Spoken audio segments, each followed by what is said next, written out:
चिट्ठियों की अनूठी दुनिया, यानी कि चिट्ठियों की निराली दुनिया है, पत्रों की अपनी अलग दुनिया है।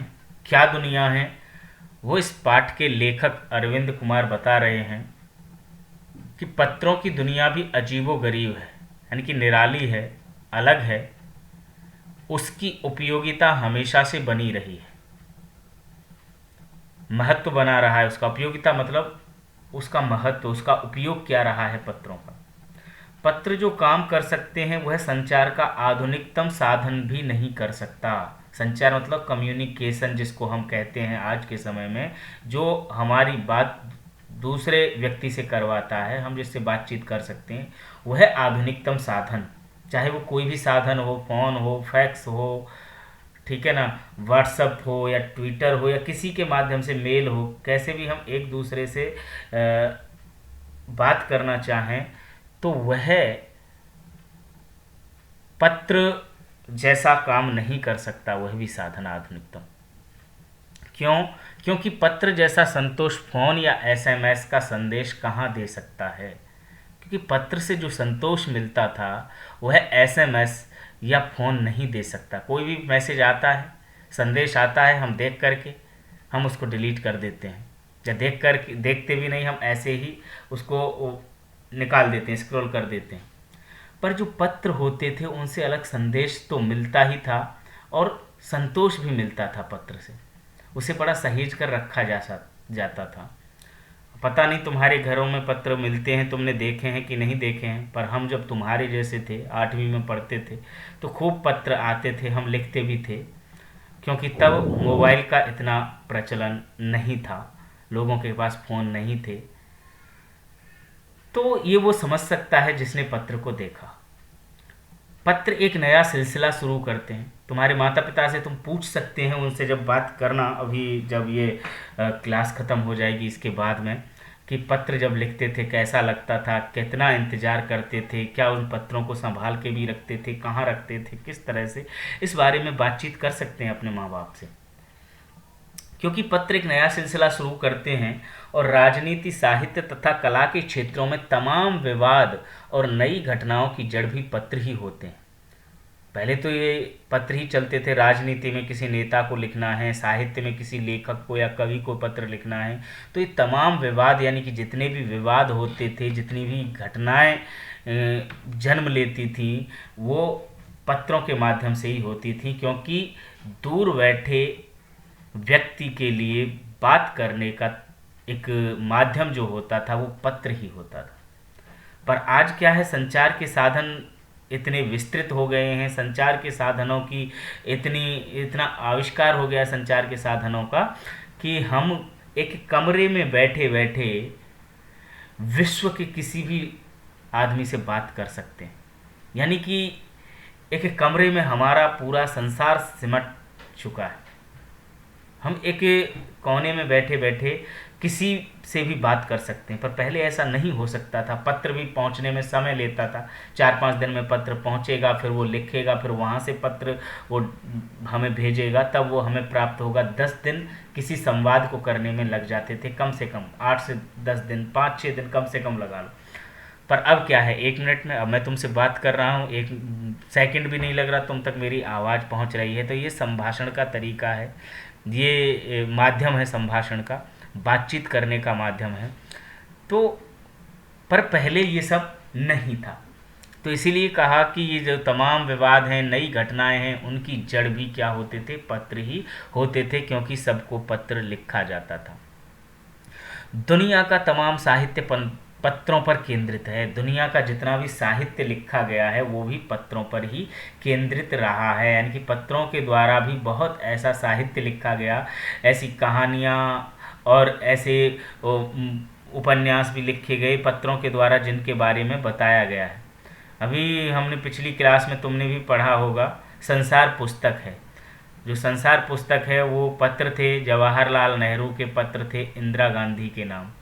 तो ऐसे बहुत सारे और भी पत्र हुए हैं जो लेखकों ने आपस में बातचीत की और उसको साहित्य में लिख दिया। क्योंकि पत्र भी एक विधा है, लिखने का तरीका है। तो ये भी साहित्य का एक साहित्य लिखने की विधा हो गई।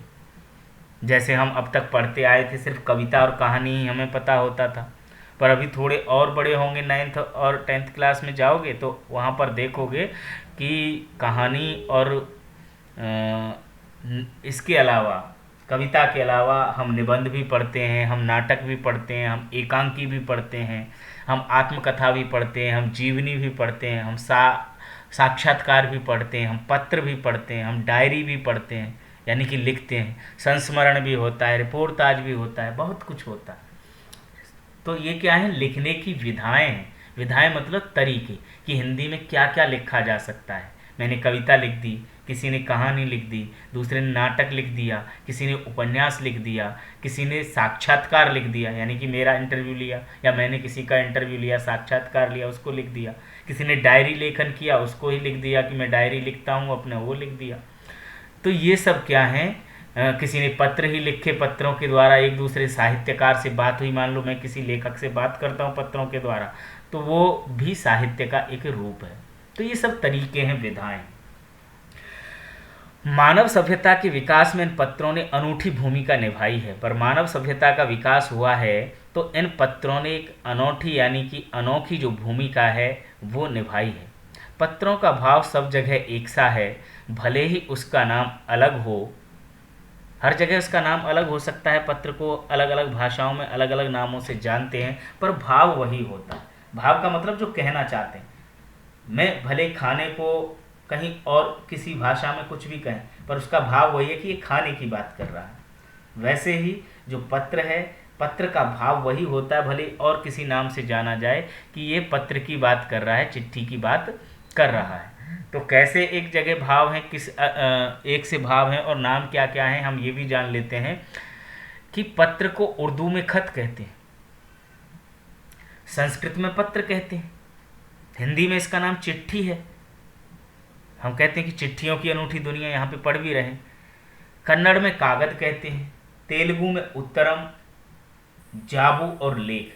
तेलुगु में 3 नाम मिलते हैं इसके, उत्तरम भी कहते हैं, जाबू भी कहते हैं और लेख। और तमिल में कड़िद कहा जाता है।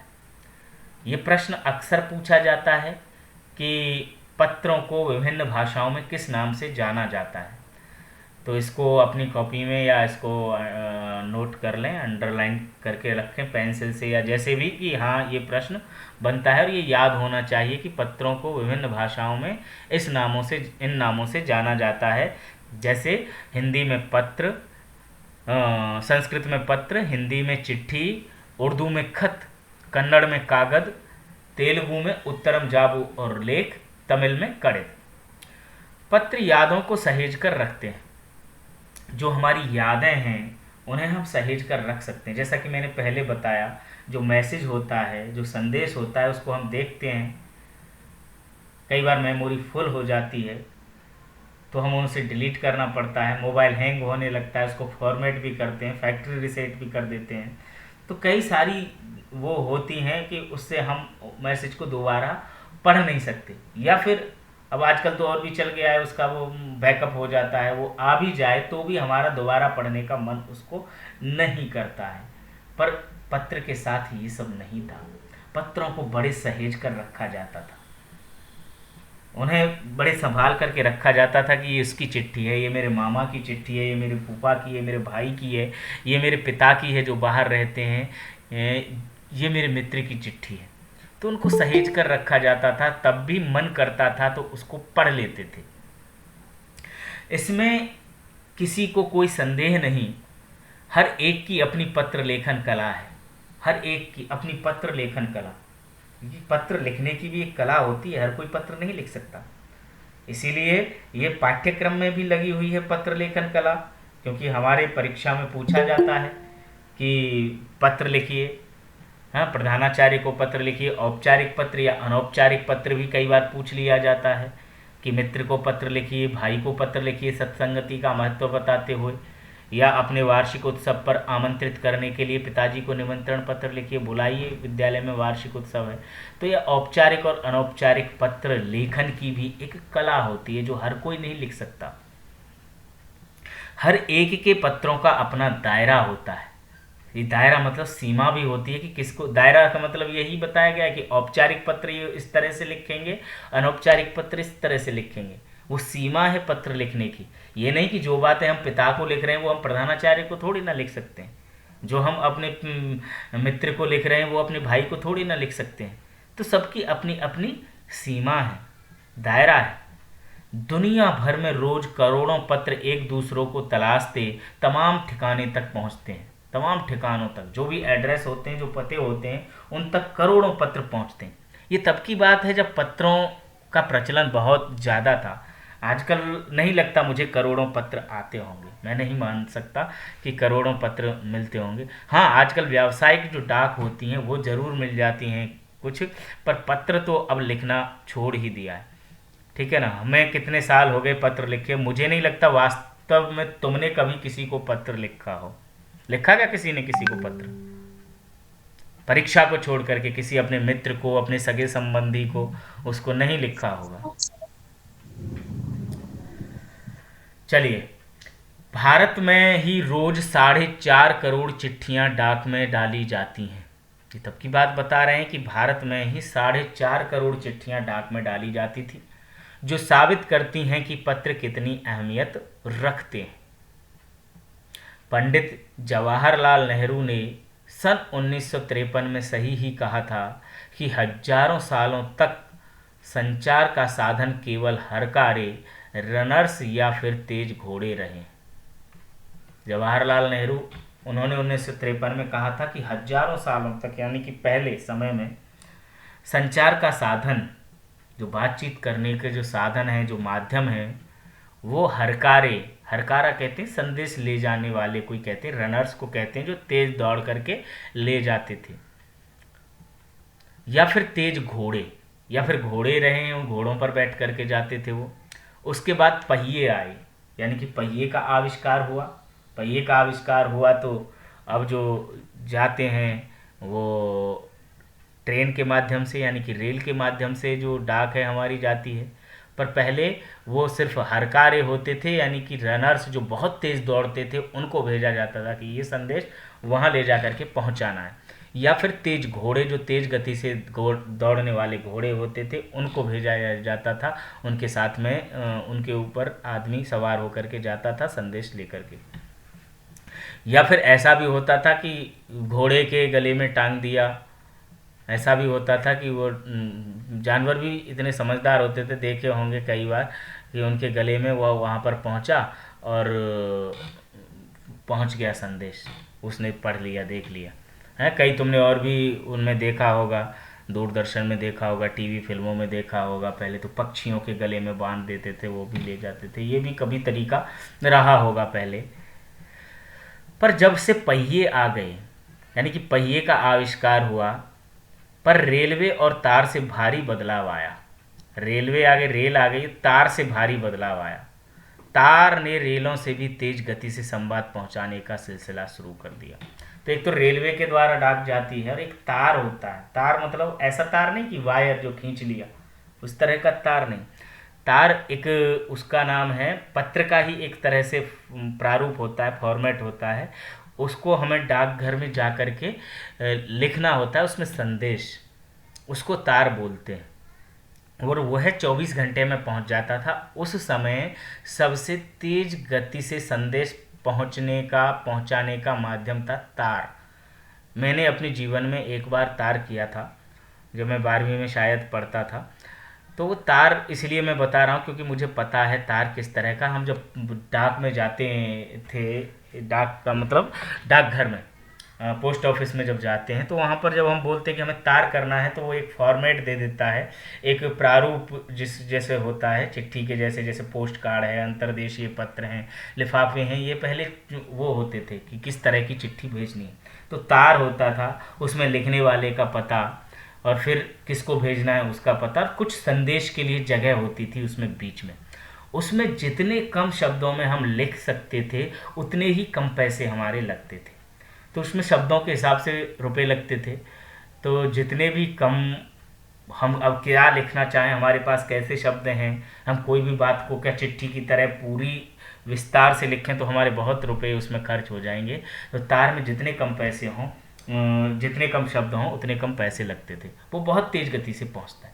इसीलिए कहा है कि तार ने रेलों से भी तेज गति से संवाद पहुंचाने का सिलसिला शुरू किया। और अब क्या है, टेलीफोन, वायरलेस और आगे रेडार दुनिया बदल रहा है। जब ये लिखा है लेखक अरविंद कुमार ने, तब की बात बता रहे हैं। अब तो इससे भी ज़्यादा बढ़कर के आ गया है, मैं जो बता रहा हूँ। टेलीफोन, वायरलेस और आगे रेडार दुनिया। अब क्या है, वायरलेस के अलावा भी यही है कि कितनी सिम चिप लगी होती है हमें नहीं पता क्या है, ठीक है ना, पर वो मोबाइल के अंदर लगी है और हम बात कर लेते हैं। देखो है, मेल किया हमने, व्हाट्सएप किया हमने, अभी इस पे वीडियो कॉलिंग बात हो रही है, कॉन्फ्रेंस कॉल हो रही है। बहुत सारी ऐसी संचार की सुविधाएं हमें मिल रही हैं कि अब इनका स्वरूप बदल गया है। पिछली शताब्दी में पत्र लेखन ने एक कला का रूप ले लिया। पिछली शताब्दी में पत्र लेखन ने एक कला का रूप ले लिया था, यानी कि कला है, एक आर्ट है पत्र लिखना। डाक व्यवस्था के सुधार के साथ पत्रों को सही दिशा देने के लिए विशेष प्रयास किए गए। पत्र संस्कृति विकसित करने के लिए स्कूली पाठ्यक्रमों में पत्र लेखन का विषय भी शामिल किया गया। और जो पत्र संस्कृति को विकसित करने के लिए, कि ये जो कल्चर है लेटर की, यानी कि जो पत्रों की संस्कृति है ये बढ़े, इसके लिए स्कूली पाठ्यक्रमों में पत्र लेखन का विषय भी शामिल किया गया। जैसे मैंने तुम्हें बताया कि औपचारिक और अनौपचारिक पत्र हमसे परीक्षा में पूछे जाते हैं, तो ये शामिल किया गया। भारत ही नहीं, दुनिया के कई देशों में यह प्रयास चले और विश्व डाक संघ ने अपनी ओर से भी काफी प्रयास किए। विश्व डाक संघ है वर्ल्ड पोस्ट ऑर्गेनाइजेशन, तो विश्व डाक संघ, उसने अपनी ओर से काफ़ी प्रयास भी किए हैं। विश्व डाक संघ की ओर से 16 वर्ष से कम आयु वर्ग के बच्चों के लिए पत्र लेखन प्रतियोगिताएं आयोजित करने का सिलसिला सन 1972 से शुरू किया गया। तो जिस विश्व डाक संघ की हम बात कर रहे हैं, उसने भी पत्र लेखन को बढ़ावा देने के लिए 16 वर्ष से कम आयु वर्ग के बच्चों के लिए पत्र लेखन प्रतियोगिताएं आयोजित करने का सिलसिला शुरू किया सन 1972 से।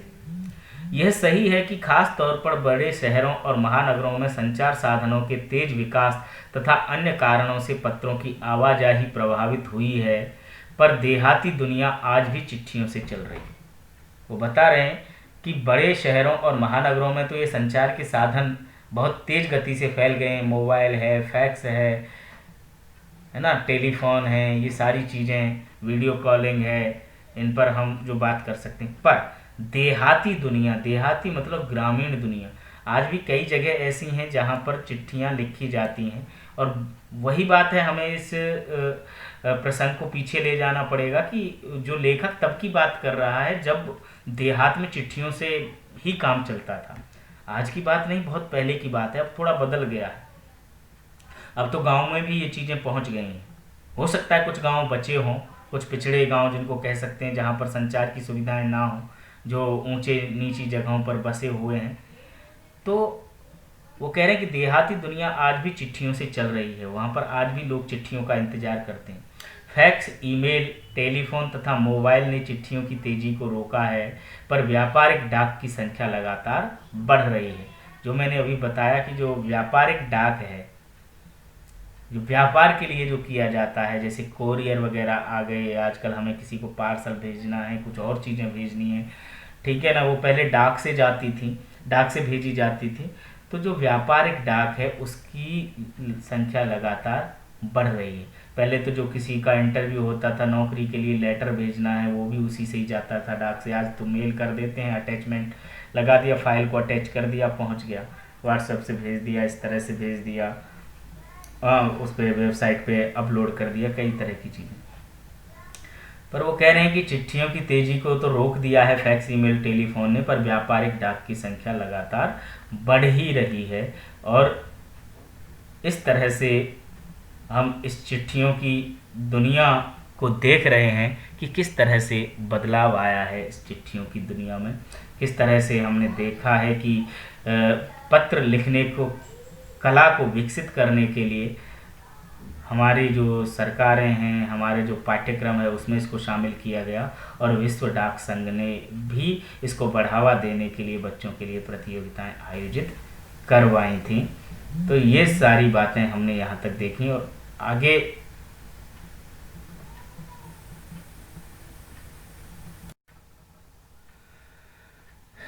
जहाँ तक पत्रों का सवाल है, अगर आप बारीकी से उसकी तह में जाएं तो आपको ऐसा कोई नहीं मिलेगा जिसने कभी किसी को पत्र ना लिखा या ना लिखाया हो, या पत्रों का बेसब्री से जिसने इंतजार ना किया हो। यानी कि ऐसा कोई भी नहीं मिलेगा जिसने कभी किसी को पत्र ना लिखा हो या जिसने कभी पत्रों का बेसब्री से इंतजार ना किया हो। हर कोई, हर किसी ने ऐसा किया होगा। तुमने नहीं किया होगा क्योंकि अब तुम्हारे समय में पत्र नहीं लिखे जा रहे हैं, पर मैंने कहा था कि तुम्हारे माता पिता से बात करना इस बारे में। उन्होंने बड़ी बेसब्री से किसी के पत्रों का इंतजार किया होगा और पत्रों को लिखा भी होगा। हमारे सैनिक तो पत्रों का जिस उत्सुकता से इंतजार करते हैं उसकी कोई मिसाल ही नहीं है। हमारे जो सैनिक होते हैं जो सीमा पर, वो पत्रों का, क्योंकि वो तो दूर रहते हैं और बहुत समय बाद अपने घर आते हैं, लौटते हैं छुट्टियां लेकर के, तो उनके लिए तो पत्र बहुत ही महत्वपूर्ण होते थे। आजकल तो वहाँ भी सब सुविधाएं पहुँच गई हैं, वो भी फ़ोन पे मोबाइल पे बात कर सकते हैं, पर पहले ये सब नहीं होता था। पत्रों का वो बड़े बेसब्री से इंतजार करते थे महीनों तक। पर अब वह बात नहीं, यानी कि अब संचार के और भी साधन आ गए। परिवहन साधनों के विकास ने दूरी बहुत घटा दी है। पहले लोगों के लिए संचार का इकलौता साधन चिट्ठी ही थी, पर आज और भी साधन विकसित हो चुके हैं। पहले तो संचार के साधन के लिए सिर्फ चिट्ठी ही थी, पर आज और भी साधन विकसित हो चुके हैं।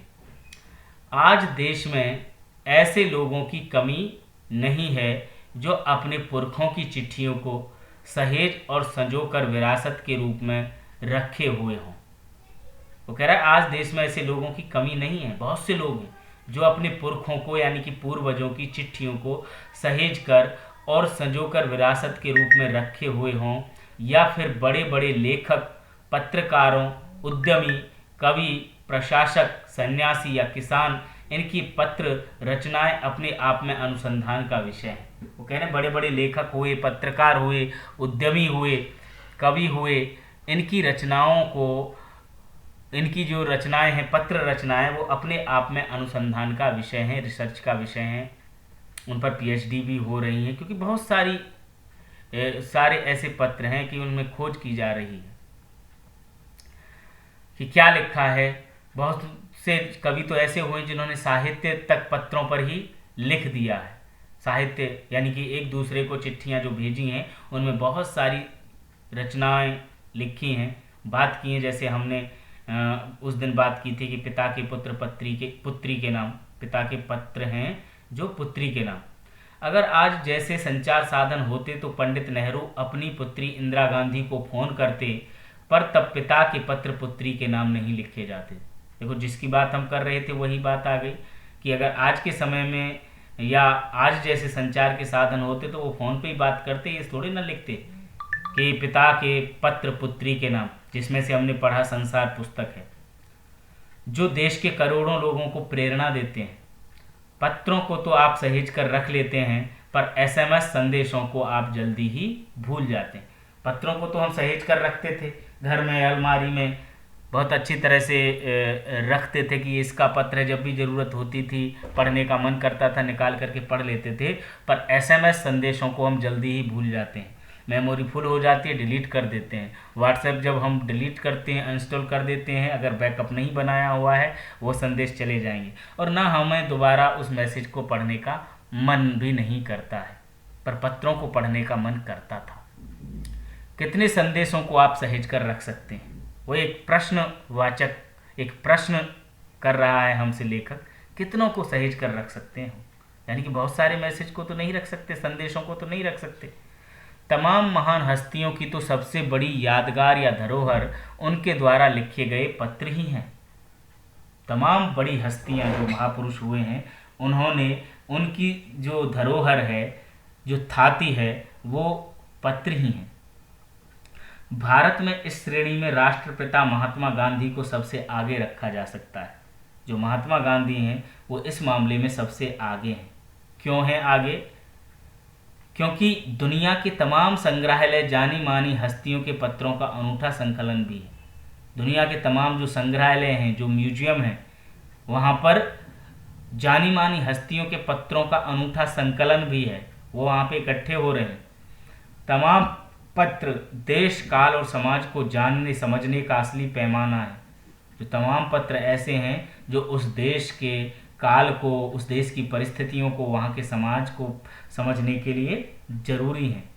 भारत में आज़ादी के पहले महासंग्राम के दिनों में जो कुछ अंग्रेज अफसरों ने अपने परिवारीजनों को पत्र में लिखे, वे आगे चलकर बहुत महत्व की पुस्तक बन गए।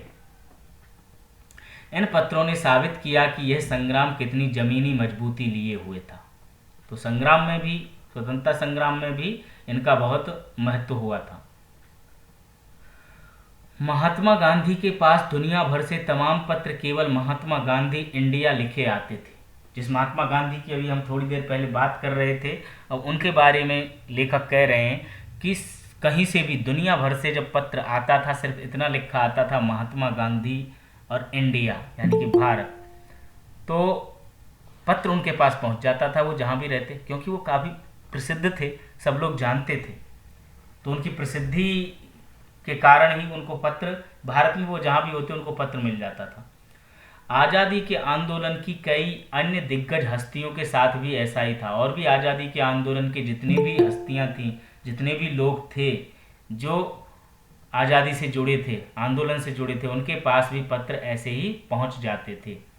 गांधी के पास देश दुनिया से बड़ी संख्या में पत्र पहुंचते थे, पर पत्रों का जवाब देने के मामले में उनका कोई जोड़ नहीं। यानी कि वो जिस तरह से पत्रों का जवाब देते थे, इस तरह से कोई नहीं देता था। कहा जाता है कि जैसे ही उन्हें पत्र मिलता था, उसी समय से उसका जवाब भी लिख देते थे। अपने हाथों से ही ज़्यादातर पत्रों का जवाब देते थे। जैसे ही पत्र मिलता था, उसका जवाब भी वो लिख देते थे और अपने हाथों से ही पत्रों का जवाब लिखते थे, यानी किसी से लिखवा दिया। जब लिखते लिखते उनका दाहिना हाथ दर्द करने लगता था, तो वह बाएं हाथ से लिखने में जुट जाते थे। जब वो दाएं हाथ बाएं हाथ दोनों से लिख लेते थे। जब दाहिना हाथ दर्द करने लगता तो बाएं हाथ से लिखते थे। महात्मा गांधी ही नहीं, आंदोलन के तमाम नायकों के पत्र गांव-गांव में मिल जाते हैं। पत्र भेजने वाले लोग उन पत्रों पर ही, उन पत्रों को फ्रेम कराकर रख लिया। वो कह रहे हैं कि जो पत्र भेजने वाले लोग उन पत्रों को किसी प्रशस्ति पत्र से कम नहीं मानते थे। जैसे कोई प्रशस्ति पत्र हो, उनके लिए प्रशंसा में लिखा गया कोई प्रमाण पत्र दे दिया हो, इस तरह से उन्हें फ्रेम करा करके रखते हैं। यह पत्रों का जादू है। यही नहीं, पत्रों के आधार पर ही कई भाषाओं में जाने कितनी किताबें लिखी जा चुकी हैं। वास्तव में पत्र किसी दस्तावेज से कम नहीं। दस्तावेज यानी कि जो डॉक्यूमेंट्स हैं, हमारे जो कागजात हैं जिनकी हमें बहुत ज़्यादा ज़रूरत पड़ती है, उनको हम रखते हैं, उसी तरह से पत्रों को भी रखते थे। पंत के 200 पत्र। पंत यानी कि यहाँ सुमित्रानंदन पंत की बात कर रहे हैं, जिनकी 6ठी क्लास में तुमने कविता पढ़ी होगी, मैं सबसे छोटी हूँ। तो पंत के 200 पत्र बच्चन के नाम, बच्चन यानी कि हरिवंश राय बच्चन, जो अमिताभ बच्चन के पिता थे। तो और निराला के पत्र हमको लिख्यो है कहा। ध्वनि कविता जो तुमने 8वीं क्लास में अभी हमने पढ़ी है, ध्वनि सूर्यकांत त्रिपाठी निराला की।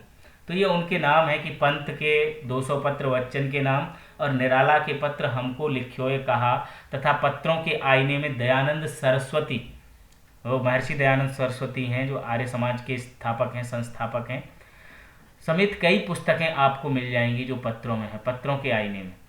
कहा जाता है प्रेमचंद खास तौर पर नए लेखकों को बहुत प्रेरक जवाब देते थे। मुंशी प्रेमचंद की कहानी तुमने पढ़ी है, नादान दोस्त, 6ठी क्लास में। तो जो प्रेमचंद हैं, और भी बहुत सारी कहानियाँ उनकी पढ़ी होंगी, प्रेरक जवाब देते थे वो लेखकों को, तथा पत्रों के जवाब में वे बहुत मुस्तैद रहते थे, तैयार रहते थे, जल्दी से पत्रों का जवाब देते थे। इसी प्रकार नेहरू और गांधी के लिखे गए रविंद्रनाथ टैगोर के पत्र भी बहुत प्रेरक हैं। महात्मा और कवि के नाम से महात्मा गांधी और रविंद्रनाथ टैगोर के बीच सन 1915 से 1941 के बीच के पत्राचार का संग्रह प्रकाशित हुआ है। महात्मा और कवि के नाम से महात्मा गांधी और रविंद्रनाथ टैगोर के बीच में 1915 से 41 के बीच में जो पत्र लिखे गए थे उनको प्रकाशित किया है, जिसमें बहुत से तथ्यों से और उनकी मनोदशा का लेखा जोखा मिलता है। पत्र व्यवहार की परंपरा भारत में बहुत पुरानी है, पर इसका असली विकास आज़ादी के बाद ही हुआ है। आज़ादी के बाद वैसे तो पत्र बहुत पुराने समय से लिखे जा रहे हैं। पहले जब चिट्ठी कागज़ नहीं था तो पेड़ के पत्तों पर लिख करके भेजा जाता था, तो ये बहुत पुरानी परंपरा है। पर इसका असली विकास जो हुआ वो आज़ादी के बाद में ही हुआ है। तमाम सरकारी विभागों की तुलना में सबसे ज़्यादा गुडविल डाक विभाग की है। जो डाक विभाग है वो सबसे ज़्यादा क्योंकि डाक विभाग ही ये काम करता है। इसकी एक खास वजह यह भी है कि यह लोगों को जोड़ने का काम करता है, क्योंकि डाक विभाग है लोगों को जोड़ता है, उनका मनी ऑर्डर पहुंचाता है, उनकी चिट्ठियां पहुंचाता है, सारे काम करता है। और घर घर इसकी पहुंच है, हर घर तक पहुंचता है, क्योंकि डाकिया हर जगह लेकर के जाता था चिट्ठी, सब लोग जानते थे और डाकिया को किसी देवदूत से कम नहीं समझते थे वो लोग। संचार के तमाम उन्नत साधनों के बाद भी चिट्ठी पत्री की हैसियत बरकरार है। वो कह रहे हैं तमाम संचार के साधन विकसित हो गए हैं, फिर भी आज चिट्ठी पत्री की हैसियत है जो बरकरार है, लगातार बन रही है। शहरी इलाकों में आलीशान हवेलियां हों या फिर झोपड़ पट्टियों में रह रहे लोग, या तो आलीशान हवेलियों में लोग रह रहे हों या फिर झोपड़ पट्टियों में रह रहे हो, यानी कि झोपड़ियों में, झुग्गियों में जहाँ पर रह रहे हैं, गाँवों में जहाँ कच्चे मकान हैं, या दुर्गम जंगलों से घिरे गांव हों या फिर बर्फबारी के बीच जी रहे पहाड़ों के लोग, यानी कि कोई भी जगह हो, चाहे बर्फ की पहाड़ी पर रह रहे हों, चाहे दुर्गम जंगलों से घिरे गांव हों। दुर्गम का मतलब जहाँ जाना कठिन हो। समुद्र तट पर रह रहे मछुआरे हों या फिर रेगिस्तान की ढाणियों में रह रहे लोग हों, आज भी खतों का ही सबसे अधिक बेसब्री से इंतजार होता है। यानी कि आज भी खतों का, चिट्ठियों का बेसब्री से इंतजार लोग करते हैं। एक दो नहीं, करोड़ों लोग खतों और अन्य सेवाओं के लिए रोज भारतीय डाकघरों के दरवाजों तक पहुंचते हैं। कि एक दो नहीं, करोड़ों लोग खतों और अन्य सेवाओं के लिए, जैसे मैंने बताया कोई पार्सल है, पहले वो भी डाक से जाती थी, आजकल कोरियर वाले चल गए हैं, ठीक है ना। और कोई मनी ऑर्डर भेजना था, पैसा भेजना था, ये ऑनलाइन बैंकिंग वगैरह थी नहीं, मनी ऑर्डर भेजते थे, गांव में किसी को पैसा भेजना था। तो इन सब सेवाओं के लिए लोग भारतीय डाकघरों के दरवाजों तक पहुंचते हैं और इसकी बहुआयामी भूमिका नज़र आ रही है। दूर देहात में लाखों गरीब घरों में चूल्हे मनी ऑर्डर अर्थव्यवस्था से ही जलते हैं। जिस मनी ऑर्डर की मैं बात कर रहा हूँ वो दूर देहात में अगर पैसे भेजने होते थे तो मनी ऑर्डर के द्वारा ही भेजते थे, जो पोस्ट ऑफिस से ही होता था, डाकघर में जाकर होता था, जिसको डाकिया लेकर के आता था। गांव या गरीब बस्तियों में चिट्ठी या मनी ऑर्डर लेकर पहुंचने वाला डाकिया देवदूत के रूप में देखा जाता था। चिट्ठी या मनी ऑर्डर को जो कभी लेकर के आता था वह डाकिया देवदूत के रूप में देखा जाता था। देवदूत से कि भगवान का कोई दूत है जो हमारे लिए कुछ संदेश लेकर के आया है, उसको बड़ा आदरणीय समझा जाता था।